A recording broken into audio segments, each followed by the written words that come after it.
Okay, so here we have Pure Power. This is the perfect prep for painting a piece. So I always tell people the main thing you want to do is clean your piece really well. It comes with these non-abrasive pad and it's perfect for scrubbing down your piece before you paint it. You want to get in all the little nooks and crevices and scrub it really well, especially the pieces that are older have buildup of cleaners and hand grease and grime, that type of thing. I take the drawer out here, scrub that really well, all the edges around it, and then on the front of this piece there was some hand painted designs. So I take the rad pads using the low grit pad first and moving to a higher grit to leave a nice smooth finish over top of that. You want to do that, and then you will clean it really well using clean water and a clean rag. I'll go over the entire piece again, getting rid of all the residue from that cleaning product and making sure that it is ready to get painted.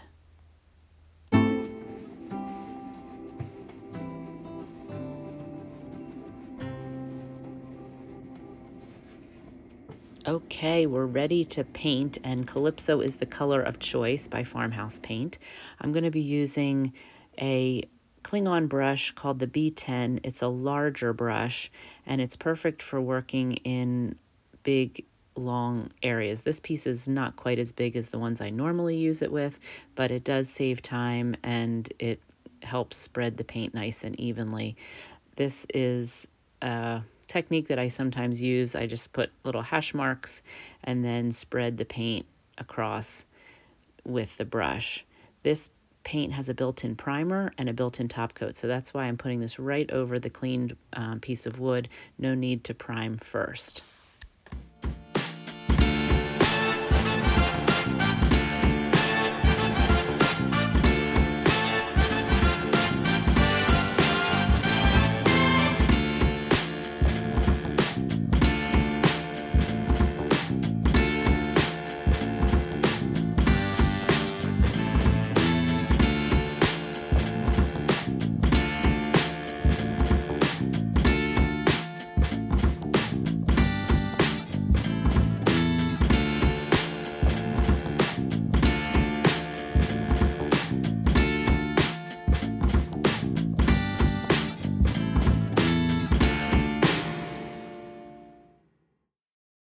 There's another great brush called the corner brush, and that's what I'm going to be using now to get into some of these little edges in the little corners of the shelves. It's kind of tricky to get into those places sometimes, and so this triangular shaped brush is perfect for that.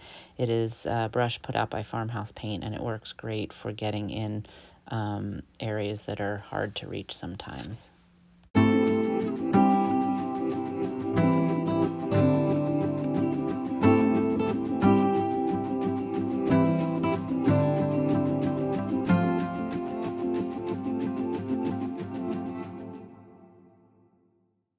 So now I'm using the grip brush for some smaller areas, mostly on the shelves and this top space here.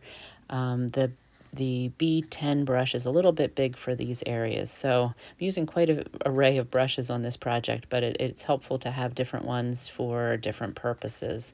So I'm going to finish painting the piece with the B10 and also this grip brush.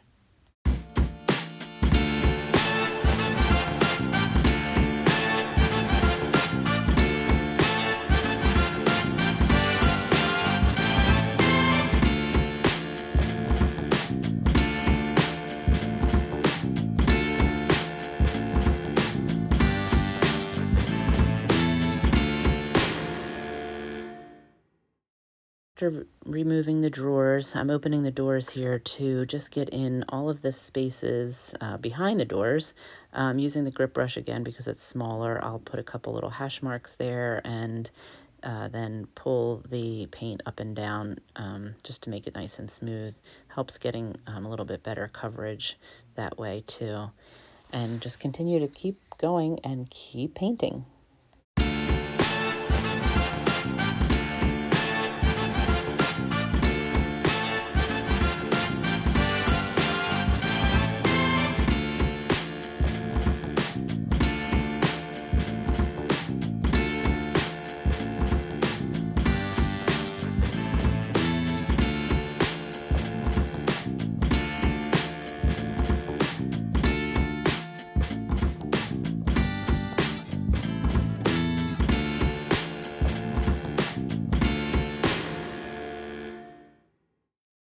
So now one of the fun things after it's painted, I added some transfers, and you can see the whole video on this in a different video that I did with the actual transfer project, and that's also in my YouTube as well.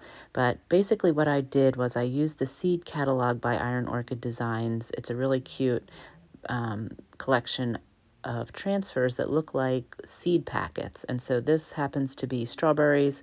I used some of the words, and what I did was I adhered it to, this is, I'm working on the drawer right now, and placed the transfer in the spot that I wanted it. Then I used the rubbing tool to release it onto the drawer, and then I will put the drawer back into the piece. Now I'm going to work on the other drawer, but as you can see, the other seeds, packets, transfers were on the doors there.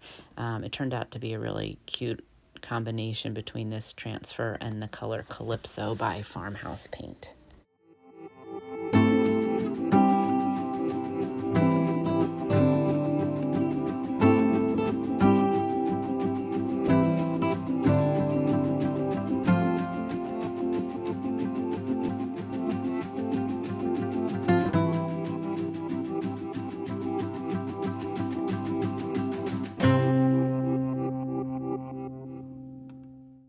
So now I'm going to be using a white paint in the background. I always like to do that when I am decoupaging. Painting a white background behind your paper is going to make the image pop much better. The paper that I decided on has some turquoise in it, and I really wanted that turquoise to stand out. Although it's a darker paper, I may not have needed the white as much, but I always do it just to give it a nice crisp look for the paper that I'm going to decoupage onto the surface.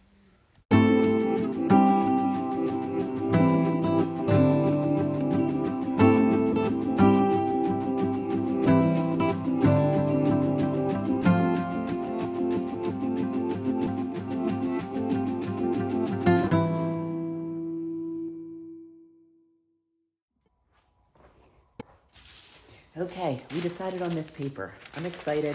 The colors match perfectly. I may use the other paper as decoupaging inside the doors, but for now, this is what we're using. Okay, so here I have the paper. I'm going to measure it, and I'm going to be using, I'm not sure, this doesn't look like it's totally straight, so I'm going to start with this line as my bottom, because this bottom looks a little bit off. And what I'm going to do is, I'm using, if you have a, like a yardstick or something, that would work. But I don't have one handy. So, and I need this to be 22 3/4. So this is actually long enough for me to use this as a, I'm going to cut it first and then I'll cut it this way. But I'm first of all going to start with this line. So I'm going to line this up here. This is just a piece of MDF board, and I'm using a sharp X-Acto knife. And you could draw a line and cut it with scissors, but this way it's going to be a little quicker, but also a lot straighter than if I had tried to cut a straight line with scissors. So there's that. Actually, I'm just going to try and rip this to the edge here, because this is, I should have maybe cut it that way first, but that's okay. We're getting this off of here so we can start with a clean line at the bottom. And I'm going to save these because these are kind of neat little strips, and who knows what you can use them for, because now I can see what I'm doing, and I can actually draw a little line as to where I want the cut to be without having to try and see it on the printed side, which makes it a little bit more difficult. So 5 inches, let me get my pencil to mark a couple lines. So I want to make sure that I get this 6 inches. 6 inches. And so after I measured the 6 inches, I, using the board, put the edges of the board on those lines. I made it just a slight bit bigger than the measurement that I made, just because I knew I could tuck a little bit up underneath of that shelf and it wouldn't be noticeable, but that way it's not going to be too short. I always say measure twice, cut once. So I'm using an X-Acto knife here. It's super sharp, but it works great when you have a nice straight edge like this piece of board that I can use to pull the X-Acto knife along. Okay, so after I've cut the piece, I'm going to just rip the edge off because it's longer than what I need, and I know I'm not going to worry too much about that part being straight. But now we are going to be ready to decoupage. You can see the nice straight edge that the X-Acto knife gives this cut. Now I have to cut the width. So after I measured the space in the cabinet of the shelf, I will now mark a few spaces on the piece of paper. I like to do at least 2 to make sure that my line will be straight. So making sure I use the one edge of the paper that has a straight line and mark my measurement, and then do it again so that my 2 lines will make sure that it's a nice straight edge and not crooked.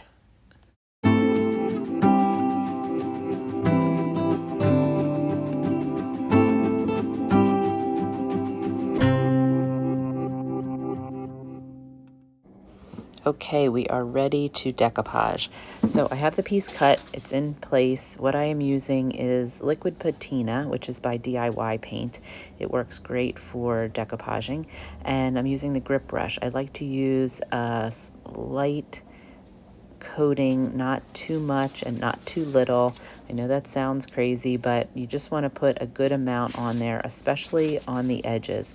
And then what I'm doing is I have a piece of plastic saran wrap. I bunch it up, and then that's what I use to spread the liquid patina and just kind of press the paper as I make sure that it is adhered to the liquid patina. So I do 1 strip, and then I add a little bit more, and I usually just kind of overlap the last layer of liquid patina that I put down, just to ensure that there's no gaps and that there's a good coverage in all areas, especially making sure I have the edges good as well. Again, I'm going to be using the plastic wrap there to just press and smooth it out. It helps with getting wrinkles out, and it also helps to get the liquid patina spread to the edges. But as you can see, it is all done. The decoupage is adhered. I actually will be just touching up a couple little spots with some Calypso with a tiny little artist brush where I actually had a little small area that the paper did not cover. So maybe my measurement wasn't as good as I thought, but no problem. You can always touch up. So there's just add a little bit of this Calypso to the edge, and especially because there's blue in the paper, it actually is a perfect match. So it worked perfectly, and I just went around and touched up all kinds of little areas that maybe even some of the white paint was on the shelf area, because once you get the paper on there, you will see maybe some areas that just need a little touch up.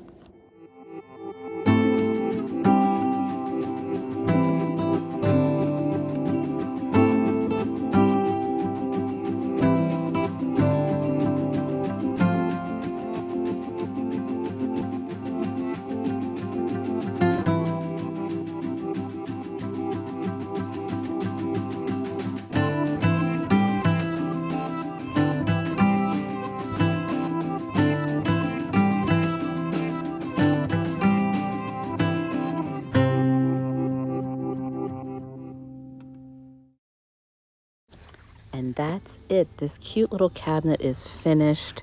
It turned out better than I actually even planned. I love the combination of Calypso, the recycled paper, and the IOD transfer seed catalog.